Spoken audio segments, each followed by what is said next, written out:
नमस्कार दोस्तों, the education power channel पर आप लोगों का स्वागत है। दोस्तों, आज के वीडियो में हम लोग बात करेंगे विशिष्ट शिक्षक, बीपीएससी शिक्षक या जो नियोजित शिक्षक हैं उनका ई सर्विस बुक किस प्रकार से संधारित किया जाएगा उसके बारे में चर्चा करेंगे। जैसा कि आप सभी जानते हैं, अपर मुख्य सचिव शिक्षा विभाग बिहार सरकार के द्वारा पहले भी 24 अक्टूबर 2024 को एक पत्र जारी किया गया था, जिसमें ये कहा गया था कि विशिष्ट शिक्षक और विद्यालय अध्यापक या कोई भी शिक्षकेतर कर्मी का ई सर्विस बुक कैसे उसका संधारित किया जाएगा या खोला जाएगा। उसके लिए एक और पत्र जारी हुआ है दोस्तों। ई सर्विस बुक खोलने के लिए सभी शिक्षकों का, शिक्षकेतर कर्मी का, हेड टीचर का, प्रधान शिक्षक का किस प्रकार से ई सर्विस बुक खोला जाएगा या उसका संधारण किया जाएगा उसके बारे में चर्चा करेंगे। और जो 24 अक्टूबर 2024 को जो लेटर निकला था दोस्तों, उसके भी बारे में चर्चा करेंगे। तो चलिए बढ़ते हैं आगे। जो 24 अक्टूबर का पुराना लेटर है दोस्तों, उस पर चर्चा करने से पहले जो रिसेंट का लेटर है 6 अगस्त 2025 का, उसके बारे में चर्चा कर लेते हैं। बिहार सरकार शिक्षा विभाग का ये आदेश है। क्या आदेश है कि राज्य के सरकारी विद्यालयों में कार्यरत प्रधानाध्यापकों, प्रधान शिक्षकों, सभी कोटि के शिक्षकों, विद्यालय अध्यापकों, पुस्तकालय अध्यक्षों एवं शिक्षकेतर कर्मी का ई शिक्षा कोष पोर्टल पर ई सर्विस बुक संधारित करने संबंधी निर्णय विभागीय पत्रांक 109 दिनांक 24 अक्टूबर 2024 द्वारा संसूचित है। यानी 24 अक्टूबर को इसके लिए जो है पत्र जारी कर दिया गया था। ई सर्विस बुक में प्रधानाध्यापकों, प्रधान शिक्षकों, सभी कोटि के शिक्षकों, विद्यालय अध्यापकों, पुस्तकालय अध्यक्षों एवं शिक्षकेतर कर्मी की व्यक्तिगत एवं सेवा से संबंधित जानकारियां यथा नियुक्ति, संपुष्टि, वेतन निर्धारण, प्रोन्नति, स्थानांतरण, विभागीय कार्रवाई, शैक्षणिक एवं प्रशैक्षणिक योग्यता, पुरस्कार, अवकाश इत्यादि के साथ ही सभी शैक्षणिक एवं प्रशैक्षणिक प्रमाण पत्र भी संधारित होंगे। 24 अक्टूबर को जो लेटर आया था दोस्तों, उसमें स्पष्ट किया गया था कि जो ई सर्विस बुक होगा उसमें शिक्षकों का पर्सनल डिटेल्स होगा, व्यक्तिगत जानकारी, और जैसे उसका नियुक्ति, सेवा संपुष्टि, वेतन निर्धारण, ट्रांसफर, शैक्षणिक प्रशैक्षणिक जो भी योग्यता है, कोई उनको पुरस्कार मिला है, उसका जानकारी रहेगा। इसमें जो मेन चीज है दोस्तों, प्रमाण पत्रों का अपलोड करना। यानी जो प्रमाण पत्र होगा ई शिक्षा कोष में, वो कैसे अपलोड होगा। सक्षमता 1 एवं 2 उत्तीर्ण विशिष्ट शिक्षकों, TRE 3 के विद्यालय अध्यापकों, उत्क्रमित उच्च माध्यमिक विद्यालय के प्रधान शिक्षकों या प्रधानाध्यापकों एवं प्राथमिक विद्यालय के प्रधान शिक्षकों से काउंसलिंग के दौरान लिए गए सभी प्रमाण पत्र का अभ्यर्थीवार फोल्डर जो संबंधित जिला शिक्षा पदाधिकारी कार्यालय में संधारित है को जिला शिक्षा पदाधिकारी के कार्यालय के द्वारा स्कैन कर ई शिक्षा कोष पोर्टल पर अपलोड किया जाएगा। यानी जो ई सर्विस बुक होगा दोस्तों, उसमें आपका सारा डेटा रहेगा, जो भी क्वालिफिकेशन है, शैक्षणिक प्रशैक्षणिक योग्यता है, सभी रहेगा। तो वो ई शिक्षा कोष पे कैसे अपलोड होगा, जिला शिक्षा पदाधिकारी के द्वारा स्कैन करके उसको ई शिक्षा कोष पे डाला जाएगा। कौन सा डॉक्यूमेंट डाला जाएगा? जो काउंसलिंग के दौरान, चाहे वो सक्षमता का काउंसलिंग के दौरान हो, चाहे वो बीपीएससी टीचर का काउंसलिंग के दौरान हो, या हेड टीचर, हेड मास्टर का काउंसलिंग के दौरान हो, जो डॉक्यूमेंट आपने दिया था वही स्कैन होगा, जो फोल्डर आपने दिया था। TRE 1 एवं TRE 2 के विद्यालय अध्यापकों, नियमित शिक्षकों, प्रधान शिक्षक सहित तथा नियोजित शिक्षकों का ई शिक्षा कोष पोर्टल पर अपने लॉगिन आईडी से सभी शैक्षणिक एवं प्रशैक्षणिक प्रमाण पत्रों की PDF फाइल यथास्थान अपलोड की जाएगी, जिसे संबंधित विद्यालय के प्रधानाध्यापक प्रधान द्वारा विद्यालय के लॉगिन आईडी से अनुमोदित किया जाएगा। साथ ही सभी कोटि के शिक्षकों के प्रमाण पत्रों का क्रमांक एवं उत्तीर्णता का वर्ष भी ई शिक्षा कोष पोर्टल पर यथास्थान अंकित किया जाएगा। यानी सारे डेटा को ई शिक्षा कोष पर अपलोड करना है, प्रधान शिक्षक के द्वारा उसको अपलोड किया जाएगा, उसको अनुमोदित किया जाएगा। 3 नंबर का पॉइंट मोस्ट इंपोर्टेंट है दोस्तों कि BPSC एवं BSEB के पोर्टल पर अपलोड दस्तावेज।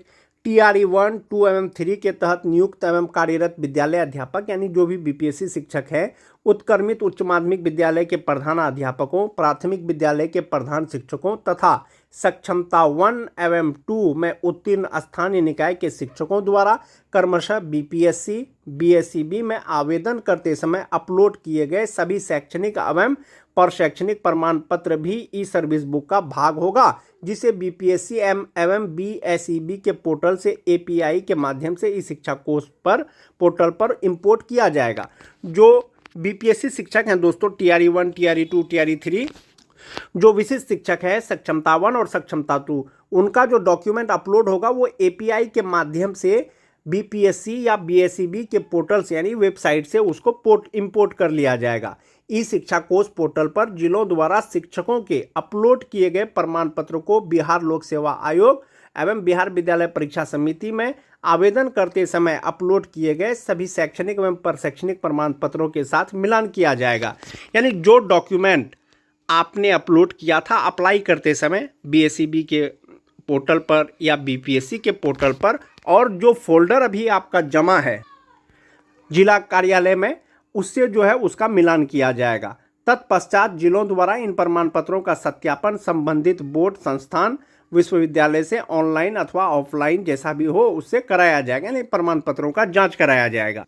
पहले वाला भी लेटर में बायोमेट्रिक वेरिफिकेशन का जिक्र था कि अंकन यह है कि बड़े पैमाने पर शिक्षकों का स्थानांतरण हुआ है, जिसके फलस्वरूप ये शिक्षक नए विद्यालय में योगदान किए हैं। साथ ही उत्क्रमित उच्च माध्यमिक विद्यालयों में एवं प्राथमिक विद्यालयों में क्रमशः प्रधानाध्यापकों, प्रधान शिक्षकों का पदस्थापन भी हुआ है। ऐसे में विद्यालय अध्यापक, सक्षमता उत्तीर्ण विशिष्ट शिक्षक, प्रधानाध्यापक एवं प्रधान शिक्षक का बायोमेट्रिक एथेंटिकेशन आधारित आधार सत्यापन भी किया जाएगा, यानी बायोमेट्रिक के द्वारा जो है आधार सत्यापन किया जाएगा। इसके साथ ही जो थंब इम्प्रेशन होगा शिक्षक का, फोटो ऑनलाइन परीक्षा के दौरान लिया गया जो आपका थंब इम्प्रेशन था वो भी आपका संधारित किया जाएगा। तत्पश्चात मेकर, चेकर एवं अप्रूवर के माध्यम से दस्तावेजों का सत्यापन ई शिक्षा कोष पोर्टल पर ई सर्विस बुक संधारण की कार्रवाई प्रारंभ की जाएगी। ये तो हो गया दोस्तों बीपीएससी टीआरई 1, टीआरई 2, टीआरई 3 या सक्षमता 1 और 2 उत्तीर्ण विशिष्ट शिक्षक। अन्य शिक्षक, पुस्तकालय अध्यक्ष, शिक्षकेतर कर्मियों के प्रमाण पत्र का सत्यापन कैसे होगा? कंडिका 4 में वर्णित शिक्षकों के अतिरिक्त शेष कार्यरत शिक्षकों, पुस्तकालय अध्यक्षों एवं शिक्षकेतर कर्मियों से प्राप्त सभी शैक्षणिक एवं प्रशैक्षणिक प्रमाण पत्रों का भी सत्यापन किया जाएगा। यानी जो बीपीएससी शिक्षक है या प्रधान शिक्षक हैं, प्रधानाध्यापक हैं या विशिष्ट शिक्षक है, इसके अतिरिक्त जो भी शिक्षकेतर कर्मी है उसका भी शैक्षणिक प्रशैक्षणिक प्रमाण पत्र का सत्यापन किया जाएगा।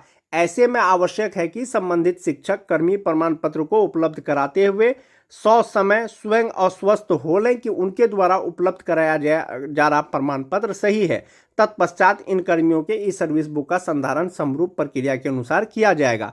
यानी जो ऑफलाइन डेटा देंगे, ऑफलाइन जो प्रमाण पत्र देंगे, वो अस्वस्थ हो लें कि जो डॉक्यूमेंट उनके द्वारा दिया जा रहा है वो सही है।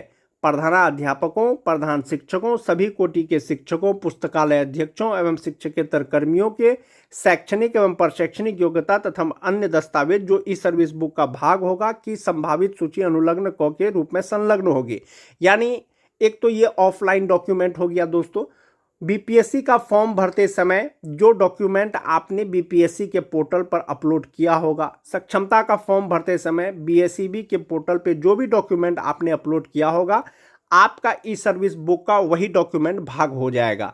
और जो फोल्डर जिला कार्यालय में है, जिला शिक्षा कार्यालय में, उससे उसका मिलान भी किया जाएगा और सत्यापन किया जाएगा।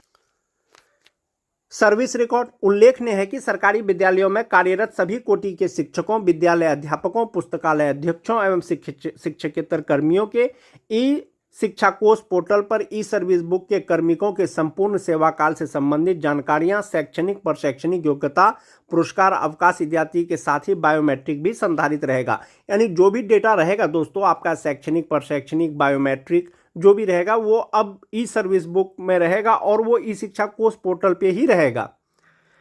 ज्ञात वो हो कि विभाग को प्रायः इस तरह की शिकायतें प्राप्त होती है कि कार्मिकों के द्वारा उपलब्ध कराए गए शैक्षणिक एवं प्रशैक्षणिक प्रमाण पत्रों एवं बायोमेट्रिक इत्यादि के साथ छेड़छाड़ किया जा रहा है। एक बार आप उसमें डेटा डाल देंगे तो आप उसका चेंज नहीं करा पाएंगे। यदि आप चेंज कराएंगे तो आप पर जो है कार्रवाई हो पाएगा। इसके रिगार्डिंग दोस्तों जैसा कि आप देख पा रहे होंगे, अपर मुख्य सचिव शिक्षा विभाग के द्वारा ये पत्र जारी किया गया है और रिसेंट का ये लेटर है। अब 24 अक्टूबर का जो लेटर है दोस्तों, जो अपर मुख्य सचिव शिक्षा विभाग के द्वारा जारी किया गया था और उसमें विस्तार से बताया गया था कि ई सर्विस बुक का जो संधारण किया जाएगा वो किस प्रकार से किया जाएगा, उसमें कौन कौन से डॉक्यूमेंट आवश्यक होंगे।